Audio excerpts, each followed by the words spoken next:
May bakanting espasyo ka ba sa bahay?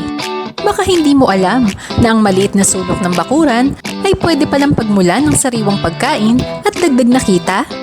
Ganito ang naging karanasan ni Nestor. Isang simpleng backyard quail raiser na nagsimula lang bilang libangan pero kalaunan ay naging dagdag na pagkakakitaan para sa kanyang pamilya. Si Nestor ay may alagang 50 pirasong paitloging pugo.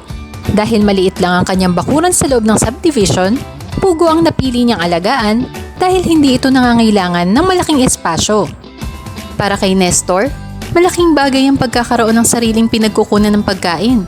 At least, sigurado siya sa kalidad ng kinakain ng kanyang pamilya dahil siya mismo ang nag-aalaga ng mga ito.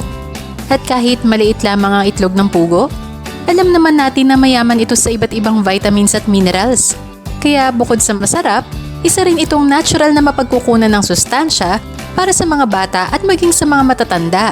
Sa halip na bumili palagi, mayroon silang sariling supply ng sariwang itlog araw-araw. Kaya noong nagsisimula pa lang siya, simple lang ang kanyang layunin. Magkaroon ng masustansyang pagkain para sa pamilya at may pagkakaabalahan sa kanyang libreng oras. Pero tulad ng maraming nagsisimula sa pag-aalaga ng pugo, hindi naging madali ang umpisa. Marami sa kanyang mga alaga ang namamatay. May mga pagkakataon ding hindi maganda ang pangingitlog. Dagdag pa rito, ang matinding amoy ng dumi na minsan ay nagiging problema lalo na't nasa loob lamang ng subdivision ang kanyang puguan. Pero imbes na sumuko, nagsikap si Nestor na mag-aral pa tungkol sa tamang pag-aalaga ng pugo. Nag-research siya, nanood ng mga video, nagtanong sa mga kapwa racer hanggang sa mabalitaan niya ang tungkol sa ATOV. Nang malaman niya ang mga benepisyo ng ATOV, agad niya itong sinubukan sa kanyang mga alagang pugo. Simple lang ang kanyang ginagawa. Naghahalo siya ng 1 kutsarang ATOV sa 4 na litrong tubig at ito ang pinapainom niya sa kanyang mga pugo araw-araw ng tuloy-tuloy. Madali lamang itong idagdag sa kanilang regular na water management.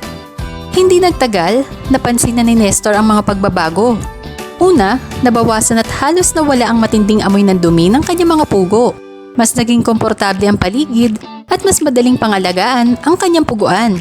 Pangalawa, naging mas masigla ang kanyang mga pugo. Mas aktibo ang mga ito at mas maganda ang kanilang kondisyon. At higit sa lahat, napaganda ang kanilang pangingitlog. Hindi lamang dumami ang nakukuhang itlog, naging maganda rin ang laki at kalidad ng mga ito. Dahil tuloy-tuloy ang magandang pangingitlog ng kanyang mga pugo, hindi lang pangkain ng pamilya ang nakukuha ni Nestor. Sa katunayan, malaking bagay para sa kanila ang pagkakaroon ng sariling supply ng itlog ng pugo sa bahay. Alam nilang sariwa ito at sigurado sila kung paano ito inalagaan. At dahil mayaman ito sa iba't ibang nutrients, nagiging bahagi na rin ito ng regular na pagkain ng kanilang pamilya. May mga sobrang itlog na rin siyang naibebenta sa mga kapitbahay. May ilan ding kalapit na tindahan na regular nang kumukuha sa kanya na itlog ng pugo. Bagamat maliit lamang ang kanyang puguan, nagkaroon siya ng dagdag na pagkakakitaan. At malaking tulong ito para sa pang-araw-araw na gastusin at maging sa pambaon ng kanyang anak.